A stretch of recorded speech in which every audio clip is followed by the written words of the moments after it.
Buddy, Jensen Cummings here. Thank you as always for tuning in. Today is Best Served Podcast 283. We're talking job posts don't say anything. Nothing worth anything. Best Served Tableside, Volume 3, and we're getting into the hiring process horror stories. This is episode 2 of 8.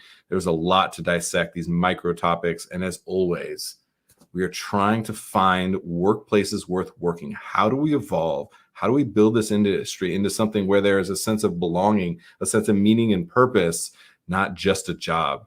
Because we are that band of rebel, the island misfit toys, Bourdain's pirates on the pirate ship, and we give no shits about a job. Yet somehow we keep turning this industry into a bunch of jobs that seemingly have no meaning. And the job post is the first spot, the first place of interaction where we're seeing just this diminished value brought on all sides of the equation. So we're going to dig into that a little bit. We have with us Susie Kim. Good to see you.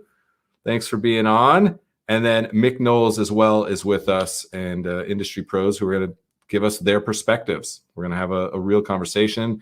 We're going to laugh a little bit. We might cry about the reality of how ridiculous some of what's happening right now is, and hopefully find a path forward is what we're going to do. So I want to start by thinking about this workplaces worth working. One of the kind of pillars of what we're trying to really focus on with Best Served, what I'm so motivated to understand, how do we create an environment that allows people that don't want the 9-to-5 job necessarily, that don't want the cubicle and the suit and that whole world, to have a meaningful workplace. So I wanted to come to each of you. Susie, I want to start with you. Thinking about that notion and understanding that, what are the things that have brought you value, have diminished your thought of value? Think about that a little bit at a high level, and then we'll talk about how job posts now are kind of feeding into that. But give us an idea for you of workplaces worth working. What about this industry needs to kind of evolve when we think about that? So yeah, hey, thanks for having me on. Yeah, thanks. So yeah, in terms of value, I feel like there's just not enough transparency when you're stepping into an establishment, right? Because there's always going to be some sort of pecking order, and you have to understand how that works, because no matter if you're working with people and with businesses, there's going to be politics, and you're going to have to know how to navigate those when you come in. And a lot of different people in the back of the house, we're kind of creative people, and we're in a very high stress environment. So you have to understand how to work with those people. And so not only do you have the politics, but you have kind of like the workplace psychology, right? Because, you can't press certain buttons with certain people, and certain people like certain things done a certain way. So so when you're entering a work environment, no one is there to really tell you that. Yeah. And I think that understanding that's really important. You got a lot of us hothead chefs in the back of the house, to say the least, and we're so passionate, but we also prey on our own passions and use that as an excuse. I've done that way too many times, so I appreciate that. I need to take my own medicine quite a bit as well. Mick, same question coming to you. Kind of give us a high level of kind of how you've had to navigate that, the struggles that you've had with that, hope that you have, calling out any inequities that you've seen at a high level, and then we'll get into the details of the job post. Yeah, I would definitely kind of extend on what she said there. Just honesty when you're coming into a new place. When I talk to somebody who's new on my team, I always try to be as honest with them as I can about how things work, the hierarchy, how people behave, what they do and don't like, and what our workplace culture is, what's acceptable and what's not. And that's the most important thing to me, because I wish that I would see that more frequently when I've started jobs, is just somebody to kind of show you the ropes and just be honest about what's going on. And that also extends to management. I would love to see that more frequently, just like with what we've talked about before. How do I get where I need to go? I'm going to be communicative with you about what I need, what I'm looking for, and I would like the same always. if you think that I'm not doing well in a specific area, or if there's something you would like to see me start doing, tell me, Yeah. and I'll tell you what I need from you. Yeah, I appreciate that. It's funny when I was listening to you talk, going into a restaurant is almost going into a cliche high school movie. It's like cliquish. There's the cool kids over there, and I don't know, is that bartenders maybe? And then there's the jocks over here, and then maybe that's the bartenders. And then there's, then there's like the weirdo artistic guys, and those are like the chefs, the sous chef and stuff. And then there's the ones putting, I don't know, cigarettes out on their arms over there in the corner. Those are definitely the line cooks, lifer line cooks, right? And so you do need somebody to help you navigate the madness that is kind of that whole microcosm of humanity all in one place. Restaurants really are absolutely that. So I appreciate that. All right, we're going to get into job post stuff. We're going to start with giving ourselves a big laugh. Jonathan Brokow was going to be on, of course, real life, literally pipes burst in his house. We're going to get him on because he wrote in a Facebook group, a fake job description that was one of the most hilarious Onion type articles that I've read. And I just wanted to give him some props on this for how ridiculous it was, yet slightly true in the way we react. I want to read this one part. Lucrative benefits, including hams per 7 shifts and a 10% discount on a shift meal, can only be purchased during lunchtime on Mondays and Wednesdays and must be eaten within 2 minutes or less over a trash can. And it goes on and on, but I wanted to pop that up there and touch on this. I mean, it's ridiculous. Yet then I'm like, well, actually, I ate most of my meals standing up cold over a trash can. So what the fuck? That is real. That's absolutely real in the way that we're going to actually interact in that job. And to the point that both of you made, there's just not enough transparency. There's not enough honesty. We in restaurants, this is interesting, and I want to unpack this with you as we talk about how that's expressed in a job post specifically, is authentic as it may be, it's our job to put on a facade. You have to put on a facade to make sure that the guest has the best possible experience. You leave your shit at the door and you put a smile on because it's part of your uniform. These are the realities of what we create this environment. And it can be toxic. It can be amazing for guests, but if we don't reconcile with the fact that we are having to put on a show and understanding the reality of the person that in the back of the house that's eating over a trash can, that's the hospitality that they feel in their day in and day out. And we expect them to put on a good show for the guest. That is a struggle. So let's talk about that a little bit. Susie, I want to come to you. I mean, thinking about that, there is not that honesty. What Jonathan said was the most honest thing I've seen in a job post in a long time. Touch on that a little bit for you, how you see that play out.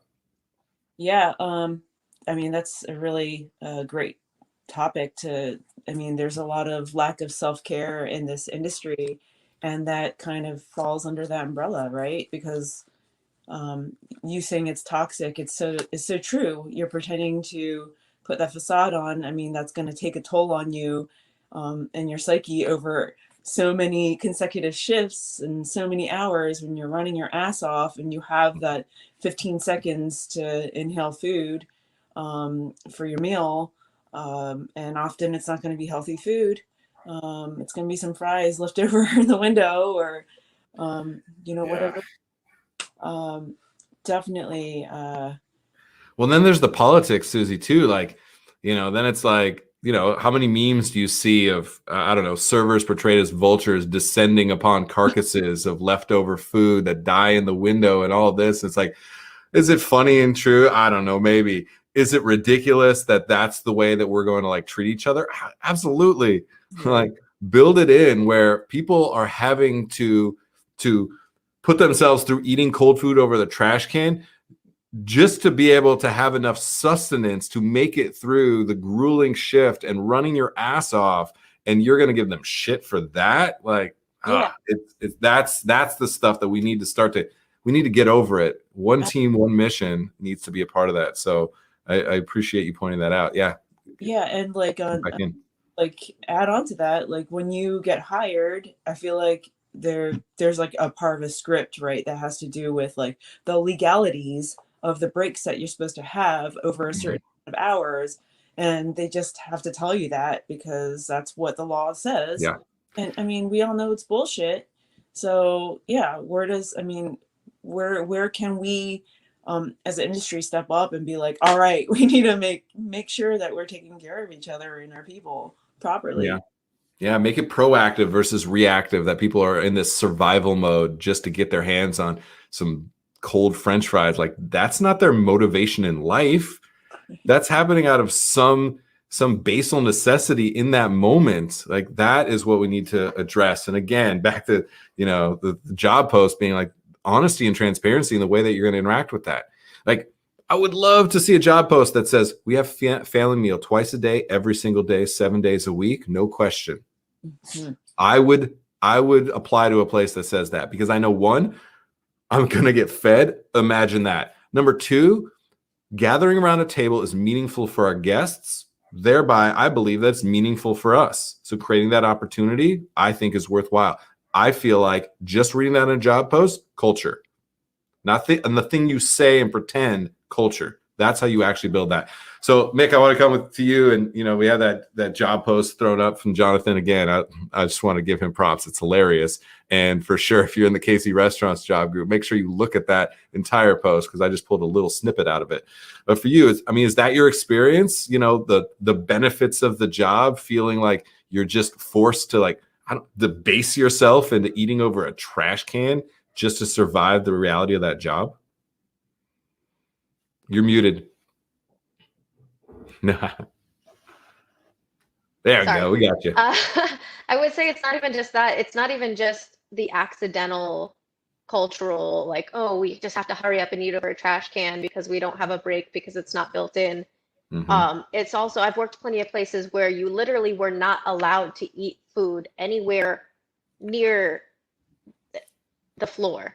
Like, I understand, like, it shouldn't be in front of, yes, definitely not. But like, if I'm in the back and I need to eat something because I'm working 8, 10, 12 hours, that shouldn't be penalized. And it shouldn't, I've literally worked places where there are rules against eating. They would just come and throw away your food, or you would be written up. And these are some of the higher end places as well. So you would expect that if you're asking me to give higher end service to a guest, that you would take care of me in a better way. And I'm not just talking about the classic benefits. Like, I need self-care too. I need you to enable me to take care of myself so I can take care of you as a company and our guests.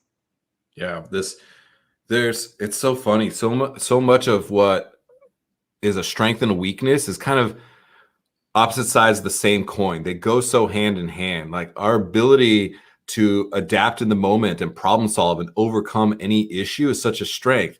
Yet that means we think that we never have to plan ahead and take care of each other because we'll just figure shit out. Like, that should not be the way that you build a job post, a resume, an interview process, a job description, a job training, any of that stuff. We need to start to take care of ourselves and understand that hospitality goes both ways. Professionalism, please, we're going to talk about this a lot more. It goes both ways. It has to be mutual. And that's what I hear from you, is like, we have to build that in. It can't be an accidental, I just love this manager and they're great, but everything else about this place should burn to the ground. Well, the reality of it is you have to build it in. Most people leave a job not because of the job, but because of their leadership.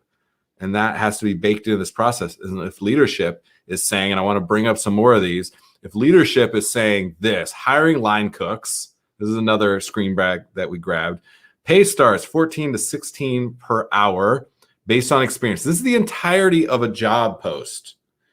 Like, how inspired is that leadership? Like, come on. This is what you're going to put out in the world, and then you're going to complain that you're understaffed? I can tell you why you're understaffed. This is an expression of the culture that you're building, of the professionalism, of the hospitality, of the communication that you are holding in the highest regard. And then we're going to say your resume misspelled the word restaurant. Yeah. Okay. Should you have an attention to detail? Fine. Yes. Yet we have to hold ourselves accountable on both sides of the equation. And this is the most uninspiring thing that I've seen. And so I want to touch on that with both of you. Specifically, I think we touched on the leadership and the need for that communication. Based on experience, this is a fascinating thing that I see in job posts, where it seems like we're creating a range, not actually evaluating the worth of that that position, but creating a range, and that range is leading to a bad practice we're hearing about and seeing a lot more and more and more. Is 14 to 16 means 14. The 16 is only there so that people go, oh, I could get paid $16 an hour. The reality is they're going to pay $14 an hour and then have some excuse. So I continuously am seeing that the range is just a bait and switch opportunity. So Susie, question to you, kind of that based on experience, how we're evaluating that. Give us your thoughts on that a little bit. Yeah, definitely. I mean, classic, right? Bait and switch for sure. And it sucks that we have had to be in the industry for so many years to be able to see through that. Yeah. The experiences that we've had.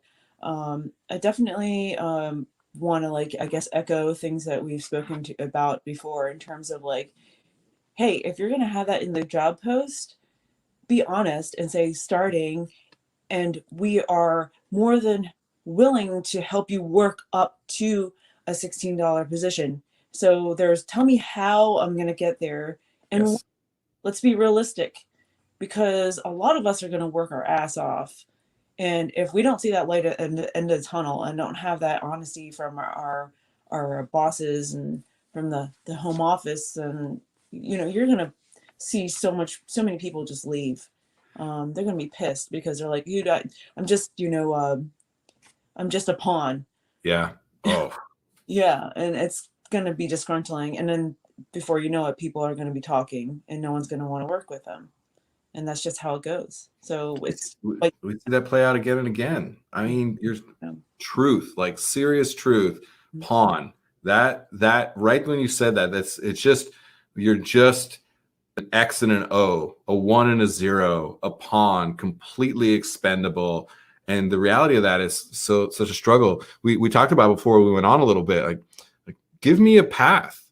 Like, tell me, if you're able to accomplish these things, if you bring this presence to the job, if you're able to navigate the job in this manner, you have these attributes, you hold yourself in this way, and you're able to have these finite skills as well, then there's a path to that. And on the flip side, I'm definitely a lot of workers talking to them too, like, hold yourself to that standard. Say, instead of saying, can I have a raise, say, before that ever happens, say, I would like to see myself at $18 an hour in the next 9 months. What can I do to be able to get to that point? That is a much more meaningful, impactful, and powerful negotiating position to be in. Put the onus on the front end versus then, oh, we'll give you a review in 6 months. Who the hell has gotten a review in 6 months at a restaurant? You don't see that happen. So I appreciate you sharing that. Mick, I want to go on kind of like another thread. This is, I feel like we think that people that work in restaurants are stupid, like that they are, I don't know, uneducated, uninspired. And we just didn't go down the regular path. Some of the smartest people I know in restaurants, and yes, some of the most knock on wood, ridiculous people who do dumb stuff are in the restaurant industry as well. We are absolutely a microcosm of all of what America and humanity can be, the best and the worst. And we are all in one in one ship together. And so this is interesting. I see job posts like this where they are talking about, here's this post about a breakfast cook. We are looking for a breakfast cook, morning hours. Like, no shit, Sherlock. Morning hours for a breakfast cook. And then it just says breakfast cook, and there's a picture of the window of the building. And I'm just like, why would anybody want to go work there? You're spending money. Like, they're boosting that ad on Craigslist for $50 every month. And then they don't have enough to pay somebody $2 more an hour to get them to that $16 point. And they're treating them like that's all you get. I'm looking for a breakfast cook, and they work morning hours. Wow. Thank you for that. So, Mick, I want to come to you. Like, the feeling of just looking at a job post going, am I an idiot? Like, is that what you're looking for? Is just like a monkey with symbols to be able to do the job, whatever the hell that means? Give us your thoughts there. Well, it kind of goes back to what Susie was saying about being expendable, about being a pawn, is they view you as a warm body to fill a position and not a person. They're not treating you with empathy the way that they would want to be treated if they were being hired somewhere.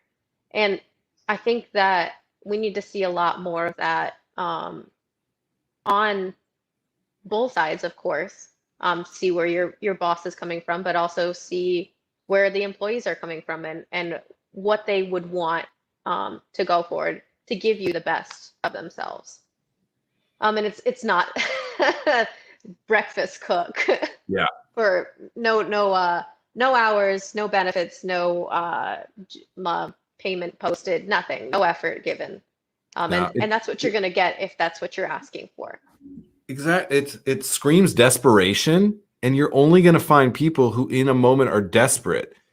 And that happens a lot of times, living paycheck to paycheck, something goes wrong. Jonathan has his pipes burst this morning, and now it's like, that's a reality of my life I have to figure out. And now I need to get a second job for any period of time to pay this bill. And then I'm out of there.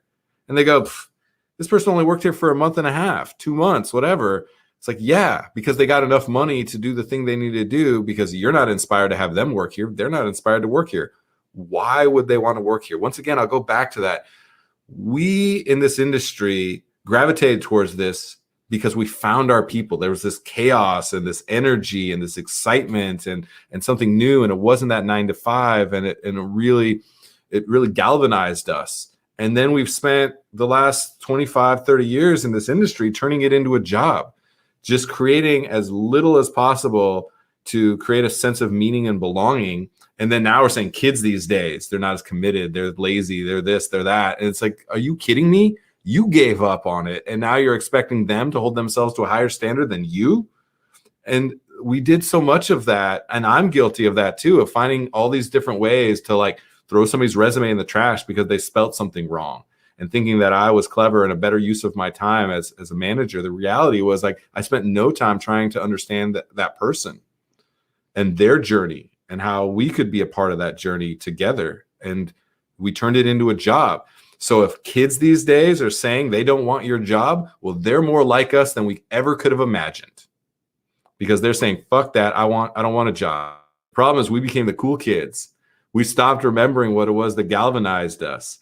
We all of a sudden had all the attention on us, and we were used to being, even front of house. We were still kind of like behind the scenes and doing our thing in a different kind of way. And we turned it into a job. And nobody in this industry wants a job. And we're wondering why you're not filling positions. This is why. Because of job posts like this. We have to start to hold ourselves accountable. One last one I want to throw up here, because I mentioned this, ridiculousness of the expectations that we have for resume and how resumes say absolutely nothing. All of this, yada, yada, it says nothing. Experience in food service, helpful, great. Sounds amazing. At least they gave us the shift hours, unlike the breakfast place. But then it says hour, semicolon, plus tips. And it's like, plus tips, there could be something there. Like, tell me, what does that mean? Give me an idea of what to expect. But then we spelled hourly wrong. And look, it happens. But the responsibility of professionalism, I know that this manager also then will find a reason to throw somebody's resume in the trash because they spelled restaurant wrong. And we can't even do that on a job post. And a resume is a page long with hundreds of words. And this has 47 words, and we can't spell one of them correctly. And so where is the expectation of professionalism? So I want to end with that, professionalism, your expectation. Maybe job post or go big picture again. Susie, for you, professionalism, hospitality in both directions. Give us what your expectation is. Lay down a little bit of what we can do to better ourselves as an industry as a whole when it comes to professionalism, hospitality for our people. Yeah, absolutely. There's standards that I'm hearing is a lack of standards on that post. As an employer, you're not really, it's careless, it's sloppy, doesn't mention anything about, for me, it'd be like paid training, any kind of incentives for the employee to put a sandwich together. The sandwich is like the most, you have to have a standard, a formula, a way of you're putting the thing together. And if you can't describe that in an enticing manner to a potential person who is going to be spending a bulk of these hours of their life, you have to make it appealing. I don't know. posts like that just turn me off so much. Um, It's just don't how, understand you're it. just going to have the most uninspired sandwiches. I just guarantee it. Yeah, How can somebody start with that job post, and all three of us can imagine every single downstream interaction from there and create consistent, delicious, standard bearing dishes? They just can't. So, I mean, for yeah. you said uninspired. How do we shift that? Give us a little more. I really like when you said paid training. Anything else that when you see that, you're looking for that, you want to communicate that, and give us some ideas? Because I think so many people who are writing these, they've given up. Like they've fucking given up. And we have to find a way forward. This can't be, there's enough finger pointing and blaming. We have to communicate. We have to come to the table. We have to have a real conversation. So, Susie, any other things? Like, let's go practical then. What else would you like to see on a job post that would have you go, okay, that's different? Yeah, for I'm me, willing to interact. yeah, for sure. I mean, those are great points. I think that like describing the job as maybe like a sandwich artist and Does maybe Subway do that? Yeah, I like it. maybe mentioning like something that you're known for in the industry, right? Because that's inspiring, and that in turn will bring maybe more creative employees, and in turn those employees will be inspired to be creative as well and come up with ways to entice your customers and be more engaging, and have that, because that, you know, that customer engagement and like the personability, I mean, that's a huge part of repeat business. You're going to remember the guy that's coming through the door every lunch with his crew. You know Mhm. exactly going to order, how he likes his stuff, and you're just going to have that dialogue that naturally happens when they come in. And so, yeah, having something more creative, more personable, definitely important. Maybe even maybe even having a couple of questions that someone can be prepared with when they come in to fill out their application or have an interview. You know, those things are important too, I think. Yeah. Um, yeah. One thing that you said that I really want people to think about, because it definitely resonates. If you're making sandwiches, the likelihood is that you're making them directly in front of a guest, right? They might be moving through the line. They might be picking different items. They might pick the signature sandwich and then you're putting it through the toaster. But there is a relationship and a bond formed in that moment. It's micro, it's small, yet you might know their name from the last 17 times that they've come in over the last 2 months. So there's a relationship formed. And speaking to the strength of that relationship, the opportunity to like hand somebody the sandwich that could make their day, that is meaningful. I would be all about that. I think people would be all about that. So I appreciate that. The sandwich artist being able to hand somebody the perfect sandwich for them for that day to change their day for the better, that would be inspiring. That would make me want to make 187 sandwiches a day the same again and again and again, like a robot. If I have that one meaningful interaction, that would matter. I appreciate that. Mick, same question to you. What do we need to see on some of these job posts? What are a couple of things that you want to see, that you notice, that you say, okay, that's meaningful, that entices me? As Susie said, that's interesting, that's different. We need some of that. Give us some insights. Yeah, definitely any attempt at personality, at humor, goes a long way. I think that even if it's not great humor, it just is meaningful to know that they tried. And I know that a lot of these crappy ads just come from burnout on their side. The same way Yeah. that we get burnt out, they get burnt out. And I just think a lot of that responsibility needs to come back on the owners of these establishments as well, to make sure that the people who are out searching for your new sandwich artists are also feeling valued, and that they're not exhausted, that they're getting the time to take care of themselves, just like we need to as well. So of course, I would like to see more effort on the side of management, to hiring managers to put meaningful ads out, and also for owners to promote and hire managers who already have that kind of personality and essence about them. That's a great way to end this. You know, it's easy to say it's the manager's fault, and look, they are ultimately responsible for this one interaction. Yet they're humans too. They're burnt out. They've been dealing with no call, no shows, and whose fault is it? I no longer care whose fault it is. What I want is for us to come to the table. That's why this series is called Tableside. Have real conversations, talk shit a little bit, get our like angst out there, have a real dialogue about what we expect. Both of you have pointed out the ridiculous reality of where we're at, and both of you have said there's ways and things that we'd like to see moving forward, and I really appreciate that. So this was really great. Mick, Susie, thank you so much to both of you for speaking with us, for sharing your insights. You know, it's meaningful. It matters. Just these little interactions of us saying we can do better, we can be better, are the only way we can start to build this. So that, yeah.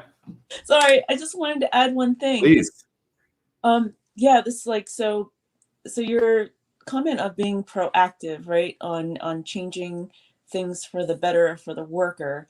And like I've been on the distribution side with Shamrock, and they have a lot of great products. But we all know that there's a lot of waste, and we all know that a lot of these organizations are great about donating a lot of their food to food banks.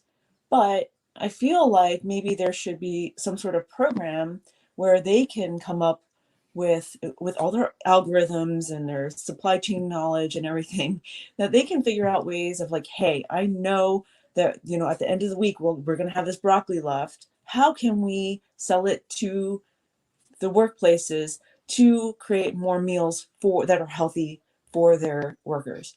Like, how can there be something established for that? Because you know, we have a lot of great programs to feed kids, but we need to start looking after the health of our employees in the industry. I could not agree more.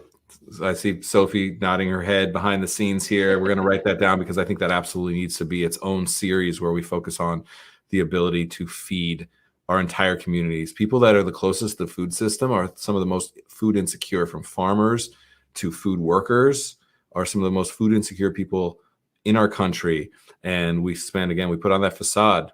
We feed others and we forget about ourselves. And it's systemic in our industry. And sometimes it's self-defeating as well. We do it to ourselves. We diminish our own value. So that's why, you know, we're really focused on amplifying the worth and work of people who feed their communities. That's absolutely the two of you. That's absolutely everybody that works in restaurants, in the food system. So really appreciate you pointing that out. What a great way to end. So everybody, we appreciate all of you for tuning in. Again, this is Best Served Podcast 283. And this was Job Posts Don't Say Anything. And I like that we got a little deeper. This was very meta for me as well, because you know I've seen my own strengths and weaknesses in this whole dynamic, and it's time for us. So that is it for today. Appreciate you all. Appreciate Mick and Susie. Thank you so much. Cheers.